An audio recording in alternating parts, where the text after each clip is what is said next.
This is Dead Serious, a show about short horror stories worthy of discussion. I'm Dead Palette, captain of the Ember Ghost Squad. Today we're going to be taking a look at Bad Things Are Here to Stay.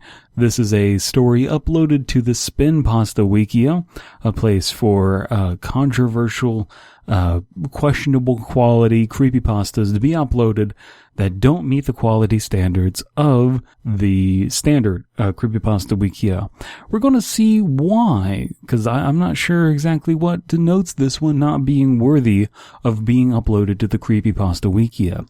Let's get right into it. It all started one sunny afternoon in August. I just moved into my first house, away from the family home.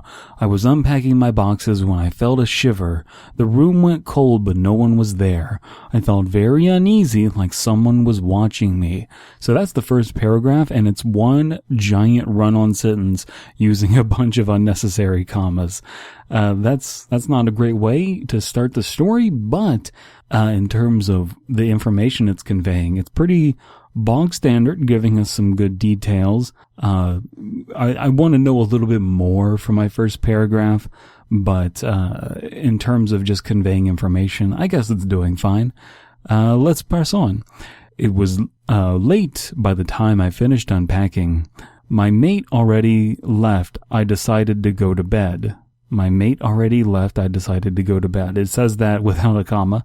I walked downstairs to grab a cold drink. Period. There we go. Our second period of the story. I got a beer out of the fridge and went upstairs, making sure I turned all the lights off. I turned my laptop on, but I checked the time and it was already 3 a.m. So I downed my beer, brushed my teeth, and went to bed. That is a weird thing to do, my friend, drinking a single beer at 3 a.m., brushing your teeth, and going to bed. That's got to taste terrible, and I don't know what the purpose of that beer was. I guess you're just drinking the beer for the taste at that point. You're one of those people. I was laying there trying to sleep when I felt it again. I quickly sat up. Although it was dark, I could see the shadow of it. ! It passed my door. I lay there too petrified to move, but I knew I had to get up to see what this thing was. So I would say that everything we're getting is happening extremely quick. We have one paragraph that's just like, yeah, I moved away from home, unpacking my boxes, and it was cold in the house. And then the second paragraph is like, oh yeah, by the way, I have a roommate. It's just weird pacing, and already we're getting the monster. This is only like a 7-paragraph story, but still, a little quick. You let off the brakes a little bit. I heard the bathroom light switch turn on. Quickly after the tap started, I got up with the courage to confront this thing or whatever it was. As I opened my door, I heard it sprint straight downstairs. I quickly realized it wasn't hostile. Or was it? My mind was so mixed up with what was happening.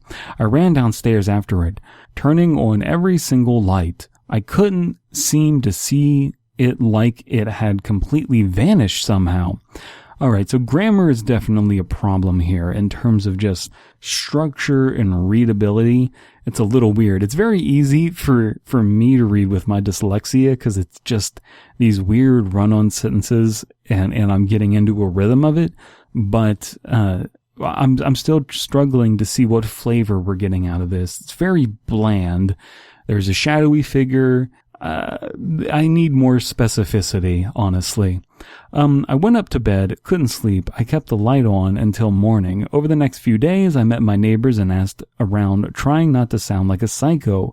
No one could help me. No one had experienced it before, although one neighbor did say she never knew what happened to the previous tenant. They just vanished! !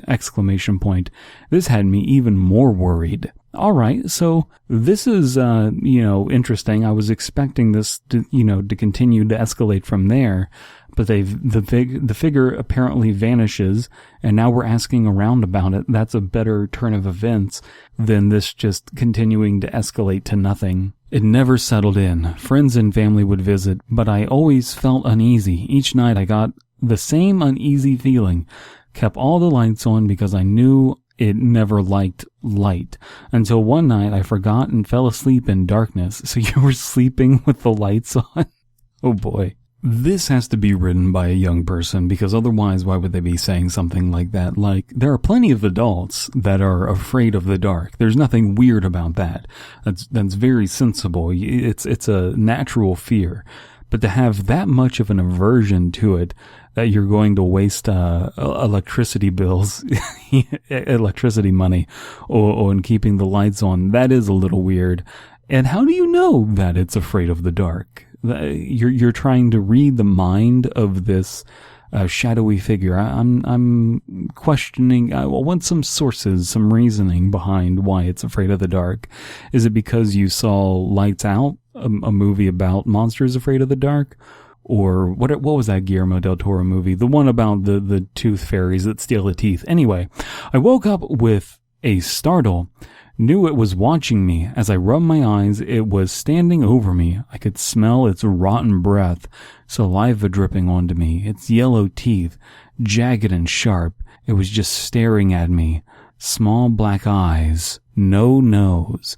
Okay, that's very generic. There's no qualities here that are giving me specificity, and it is kind of making me think about those tooth fairy monsters from that Guillermo del Toro movie. Sorry, I can't remember the name of it.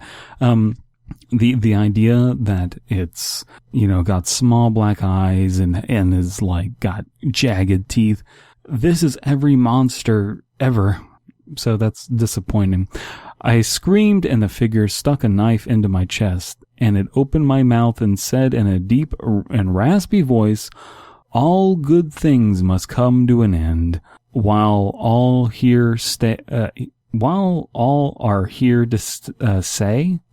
here are, what?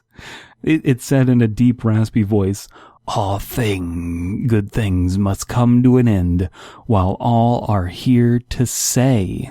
So the last word in the story is a typo, because it should be stay, I believe. I don't know what this monster has against this person. Apparently, a commenter here, Devin Miller, says, "This is a great pasta, and it has a lot of sauce you put in there. Dark figure tastes like chicken when you apply the sauce into the pasta." I'm not sure if this person is being facetious or not, but this is and they're saying that they fixed some of the grammar errors, so apparently this had even worse grammar before.